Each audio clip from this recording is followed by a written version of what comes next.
2010.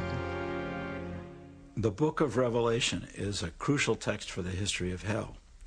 It supports the idea that with hell we're looking at something that can legitimately be called sublimated vengeance, because in Revelation you actually have the martyrs calling out to God, asking how much longer they have to wait to see their vengeance.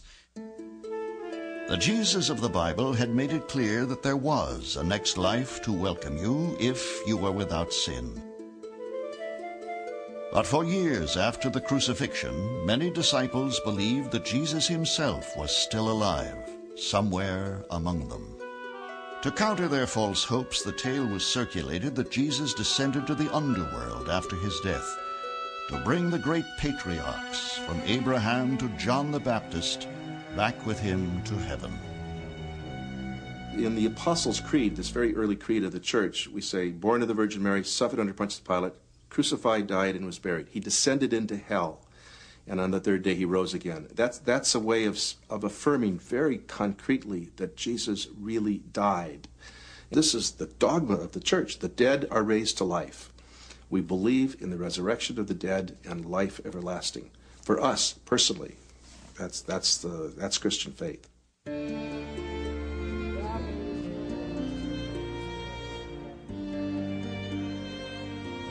For those of the Jewish faith, an afterlife and resurrection are subscribed to as well. And here, in this most hallowed of all cemeteries in Jerusalem, is where many choose to confront the unknown.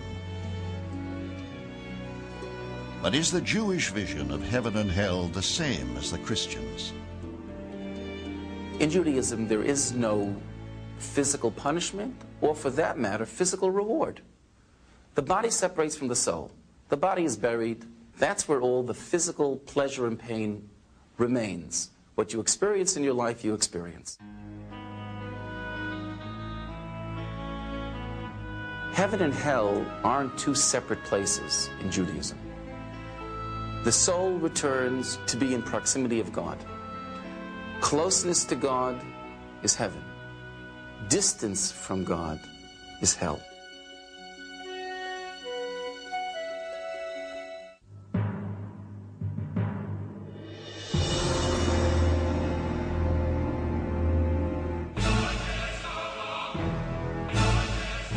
In one of the most astounding evolutions in history, within 3 centuries of Christ's crucifixion, the all-powerful pagan Roman Empire would be converted to Christianity. In the 5th century, the writings on heaven and hell by St. Augustine were adopted as canon by the Church. Augustine, a notorious hedonist before converting to Catholicism, now regarded most sexual activities as evil. Augustine is one of the most powerful theological figures in Western Christian history. In our whole attitudes towards sexuality, in our theology of sin and death and need for salvation. Certainly Augustine thought that because of original sin, human sexuality was just fraught with danger. Augustine taught that intercourse was simply for the begetting of children, and to take pleasure in it was sinful. Augustine also imposed on the act of baptism a moral weight it hadn't had to carry before. What happens to unbaptized infants? For Augustine, they're damned. Although he says it's the least kind of damnation, whatever that means.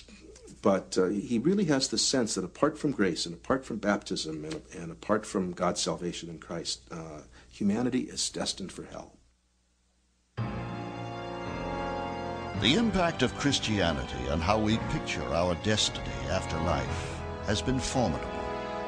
Yet with each new age, we seem to question certain aspects of long-held beliefs while clinging to others.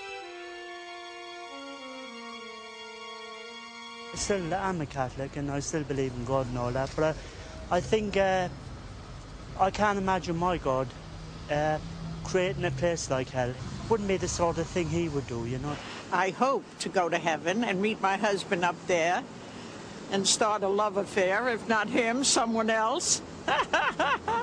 I don't believe in heaven and hell because I was in hell. In the time of Second World War, I was in concentration camp, and that was hell. Whatever one's belief or disbelief in the prospect of a heaven or hell, few of us have been unaffected by the thousands of years of conjecture on the subject. And for the past 1,000 years, for a number of reasons, hell, not heaven, has dominated the energies of the church and the imagination of its artists. With the fall of the Roman Empire, with the coming of wars and plagues, all of these tremendous social and environmental problems of people in Europe, this created a sense of pessimism about life itself, and also beliefs that the afterlife, particularly hell, would be a place of just tremendously horrible punishments. And it required these awful, awful punishments to keep people on the straight and narrow path. In light of the manifold challenges to the Church's survival in the Middle Ages, it trained sects of monks to go out and preach among the general populace, to persuade the disaffected to return to the Church's fold to seek salvation. The fear of hell was the main theme of their sermons.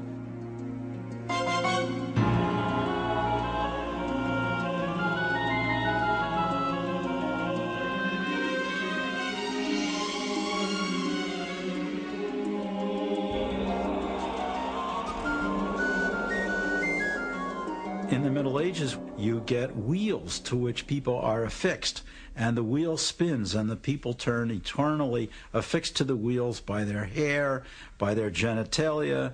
This is really gruesome. There are torments in some visions where a huge beast will devour the damned soul, and he comes through the digestive tract of the monster and comes out the other end.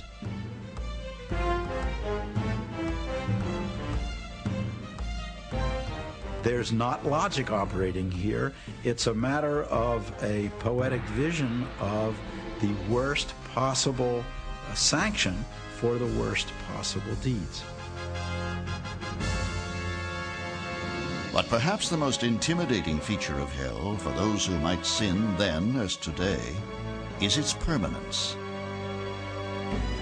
As the old commercial said, you only come this way once. And some decisions in life are final. If you jump off a cliff and commit suicide, saying oops on the way down won't change it. You're still going to hit the bottom. As long as a just God exists, and he's going to exist forever, there has to be some place where unjust people will be. So it will be eternal. And it also says it will be final and irrevocable. In 14th century Italy, the church and the state were competing for sovereign power. It was at this time a book was published that put both politics and the church under a magnifying glass. It was called The Divine Comedy. It would become one of the most influential works in all literature. In the middle of the journey of our life, I came to myself in a dark wood where the straight path was lost. Dante's Inferno. Thus begins the epic poem by Dante, written in political exile from his native Florence in 1300. A devout Catholic, he was inspired to set down in 3 books his vision of the state of souls after death.